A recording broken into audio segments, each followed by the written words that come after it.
What is up, Sideways fam? Welcome back to the channel. It is a glorious day in cloudy Southern California.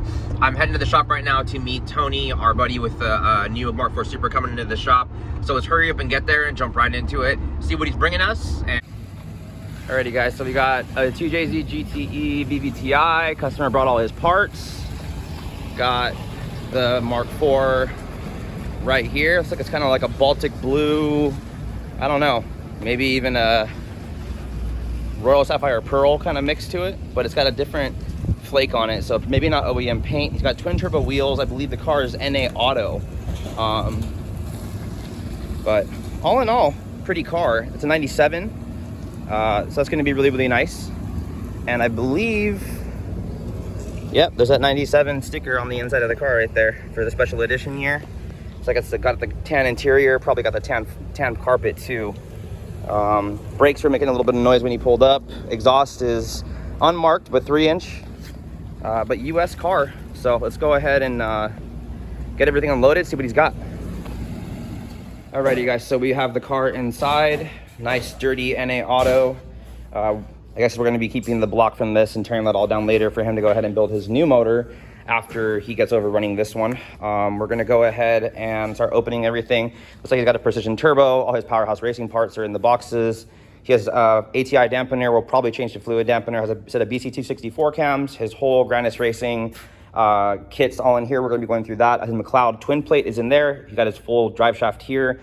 The Magnum F in the Tremec box. Obviously, you guys will see it later when I go ahead and pull it out and we start putting it together, but that's there. So intercooler, he's got a big 4-inch by 4-inch core. Looks like it'll be okay. Probably similar to the one that we run here. That should be fine. He's got the Powerhouse Racing cooling plate in here, nice and pretty. So let's go ahead and open the other boxes real quick and see what else we're working with. All right, guys, so let's go through some of this stuff real quick, just so I can have it for my record and for the customer's record and everybody else's record. He's got the Powerhouse Racing feed line and return line. He's got the full 4-inch mid pipe right here. He has his 4-inch down pipe for his manifold. The manifold he got is a twin wastegate, the badass manifold from Powerhouse Racing. Really, really cool. We have the turbo blanket right here. It looks like we have the filter here for his intake pipe. He's got the intake pipe right here as well for Powerhouse Racing. We have a Precision 6870 Gen 2. Shit is beautiful. I will show you guys that when we're going to be installing it. We have the catch can setup from Powerhouse Racing. Power steering system, I think that's a Gen 2 one. Both are going to be Gen 2 regardless. We have our line kit, our intercooler piping that's going to be here. Twin precision wastegates. We're going to be doing this one, which will be kind of different. We're going to be actually doing this one on EMU black. My GS is actually done on this one too as well. Now, we haven't gotten a video up on it, but it'll be really, really cool to get both cars tuned kind of at the same time. We'll deal with that later. He's got a Powerhouse Racing intercooler kit. I guess it's not going to be a CX one. I just didn't see that it was labeled and a bunch of stuff like that. He's supposed to be good for 1100 horsepower. That should be pretty nice. Beautiful manifold, by the way. I think my buddy Q is running this one as well on his car. Really, really interested to see how it's going to fit. It did come with the wastegate tubes for skirner pipes. Came with some hardware. He's got a relocation adapter here too for the water neck. I've never ran it like this with some of this stuff, but we'll give it a try. The studs are kind of interesting for his stud kit. I did notice there's no asterisks to be able to put them in and out, so I don't know if we'll run these. I like the lock nuts. That's kind of cool, but maybe we'll go ahead and go with the drift motion ones instead. We've already gone over the transmission stuff, the McLeod stuff.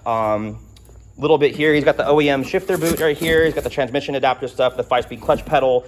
The adapter for the trans tunnel is right here. I've never installed this, but I guess there's a video online. I'd probably do a video on it as well, just to kind of show how it's done.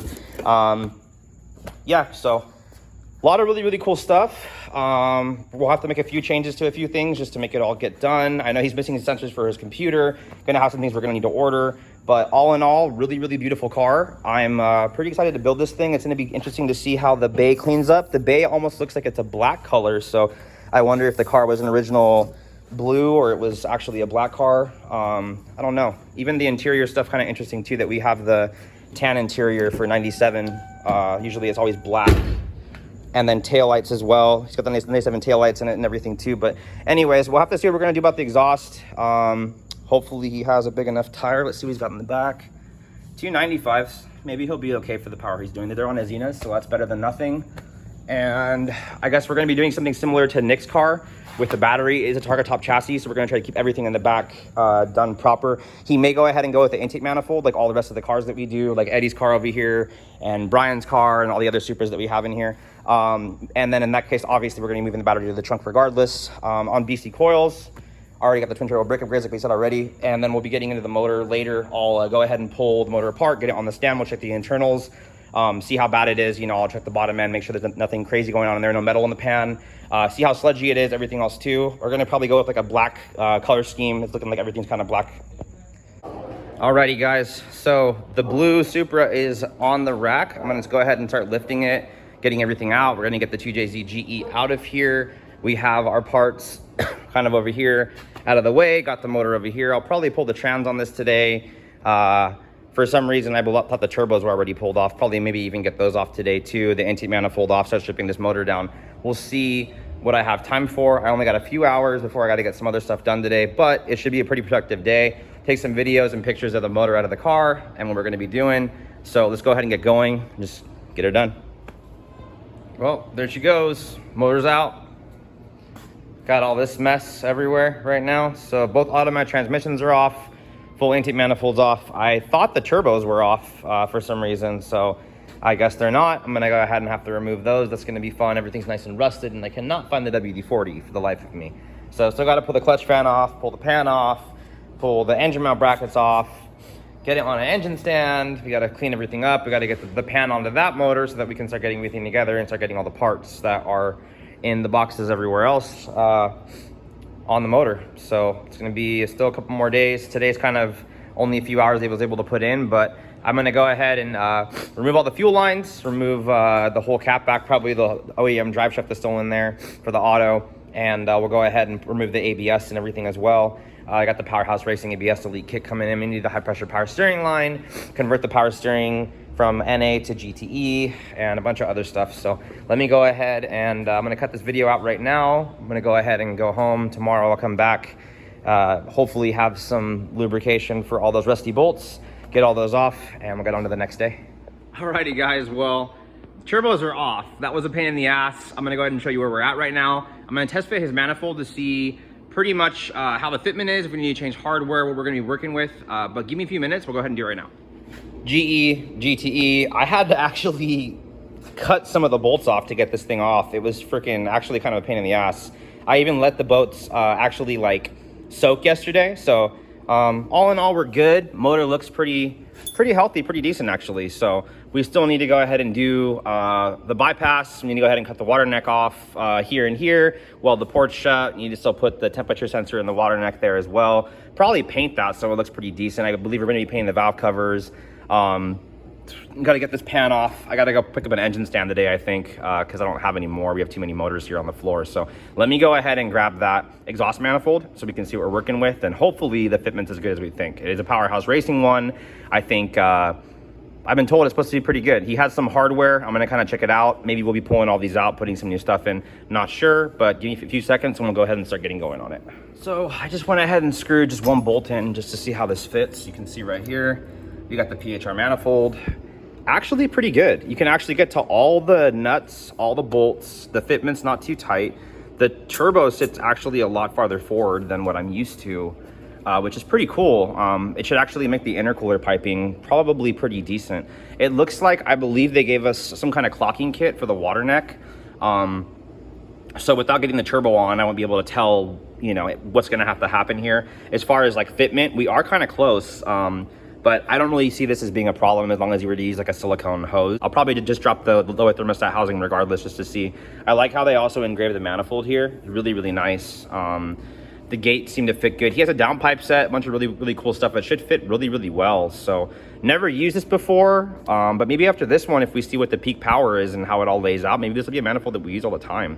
I thought these were more used in like the IS300 and stuff like that, but I believe he bought everything for the Mark IV, so I would assume the IS one probably sits quite a bit closer to the runners, but obviously just a very, very, very nice piece. So what I want to do real quick is I want to go ahead and see with this new turbo 6870 Gen 2, so dual ball bearing billet turbo. I'm going to go ahead and test fit this thing and just kind of see where the turbo sits so I can kind of reference why we needed to do that clocking kit for the water neck, maybe even figure that out before I leave today, just so we can get a little bit of fitment and see how we're going to go. But this thing is a beauty, bro. Look at that spin. Holy crap, this thing should make some jam. So just mocked up real quick. Pretty cool. A lot of room. The clock is actually not too bad. You usually always get the front housing kind of blocking off these lines. It's a little bit more like the edge of the turbo is probably about here normally. So you're about this much farther in that way. The cool thing is if you look at the clearance, there's a lot of room. Like it almost seems like it doesn't even matter what size turbo you put on it, it's gonna clear no matter what. So I like the low runner assembly over here on this side. That's really, really nicely done. I do see that, you know, if you were to weld, you know, a 45 on here to go ahead and run your piping up like you normally would off of a Supra, you know, this way and then up and in, you could put a coupler, you could put a 45 and it'd pretty much line up right here. So I could see how the water neck would be an issue. It's probably why they sell the clocking kit, to be honest. Obviously you could run a GE neck and it'd be shorter and you could probably snake it up around here and it would be fine too. I'll still try it just to see what the deal is with it. We'll make a quick little video about that, you know, later, whether it's a separate video or it's the same video. Still gonna probably have to do it regardless, but really cool. She looks really good. So I'm pretty stoked on that. I'll pop the wastegates on at the end. I don't need to put them on right this second. We're gonna be tightening hardware and the gasket's already in here. Twin scroll manifold, twin scroll turbo. Should be pretty cool. I'm still gonna probably figure out what we're gonna be doing about the studs and nuts, but we'll at least use the hardware, you know, and make it look all nice and pretty. You don't wanna use old, nasty, rusty stuff for everything. Obviously, still need to put the engine brackets on and a bunch of other stuff too, but just kind of wanted to get everything kind of mocked up just to see how everything lines up and looks, and we're looking pretty good. I didn't get a chance to look in the galley. Here's this PHR hardware. Just to see what we're kind of working with in here. The hoses feel pretty brittle, which is pretty normal. And I mean, coil packs, we'll have to take them out and clean them because it's just pretty gross in there. Might need to give it a quick little blast and stuff too, but I'm gonna go ahead and jet for today and figure out what else we need to do. I've already gotten the intake manifold with the injectors for this side. All that stuff's already off. So hopefully maybe next day or two, maybe during the week, we'll see what I have time for, but I can probably get the pans off and get them swapped over, get the brackets on, and maybe we can even get the motor in the car by the end of the week or the weekend. That'd be really, really awesome. So there we go. Got our Grannis Racing Tremec T56. I believe this is an F series from what the customer told me. So pretty badass. We're gonna pull this baby out of here, go sticker by the motor, and get going on getting this thing installed. All right, so we got all that on. That's good to go. We got the McLeod twin plate right here with our new hardware, our alignment tool, and what we're gonna do right now is we're gonna go ahead and disassemble this, make sure it all goes in the same order. Everything should be marked. You wanna make sure and have all the markings go back together because it is balanced and a bunch of other stuff like that. So also when you're taking the bolts off, make sure the orientation that you're doing, you got a bolt, you got a lock washer right here that just is right there, and then you also have another washer at the bottom. All these things are going to matter, so make sure you kind of take a video or take a picture of it and keep them in order. So I'm going to pull this part apart. We're going to go ahead and flip everything over, get the flywheel on. I've already gone ahead and put the Grannis Racing pilot bearing in. So let's go ahead and get this part done. Alrighty guys, so clutch kit is installed, twin plate with the flywheel, everything's torqued down. ARP flywheel bolts are installed. That's all done. What we're going to go ahead and do is we're going to go ahead and get the bell housing that's right there bolted on so we can do the measurement for the air gap, get this thing bolted together, and hopefully get this done really quick. Well, that was kind of a pain in the ass, but we're done. I'm going to go ahead and check in the motor in the car real quick. So T56 is all on, cross members on, everything's bolted down. Going to go ahead and, I don't have any seat belts for some reason, so I guess we're going to use this chain to put it in. Pretty old school. I usually don't do it like that, but yeah, we're gonna go ahead and get it on and go ahead and get it in the car. Okay guys, so as you can see, the super motor and everything is in the car.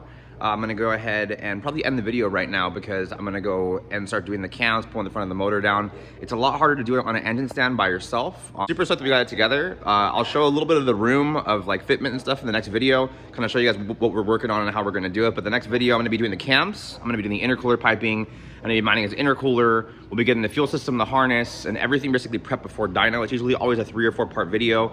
We'll see how long it takes me to get everything done, but hope you guys enjoyed the video, guys. It's been a long time.